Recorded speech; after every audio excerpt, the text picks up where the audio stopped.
Hello, good morning guys. तर कसं आहे तुम्ही सर्वजण. तर आज मी मॉर्निंगला जिमला गेली होती. ऊन तर एवढं भयंकर आहे ना, खूप म्हणजे खूप जास्त आहे. सो मग माझं जिम बाजी हॉटेलच्या इथेच आहे. माझ्या घरापासून खूप लांब आहे, खूप म्हणजे 4-5 किलोमीटर असेल समथिंग. सो छान असं जिमला आले, वर्कआउट केलं आणि माझं फंक्शनल वर्कआउट होतं. खूप डेंजर वर्कआउट केला मी फंक्शनल.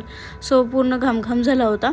सो देन मग मी आली घरी, छान असं आवरलं, कारण की मला जायचं होतं पुढे सेंटरला जाऊन म्हणजे थोडंफार काम होतं, ते पण करायचं होतं.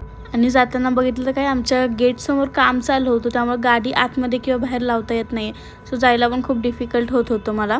नंतर मी आणि आमचं मॅडम होते ते आम्ही पिंपरीला गेलो होतो. त्यांना काहीतरी सामान घ्यायचं होतं आणि आमच्या सेंटरसाठी पण काहीतरी डेकोरेशनचं सामान घ्यायचं होतं. मग मी सेंटरला आली. नंतर मी आणि साक्षी गेलो होतो डीमार्टमध्ये मला एक डोसाचा पॅन घ्यायचा होता. सो मी तो घेतला आणि याच्यावरच मंचुरियन आणलं होतं.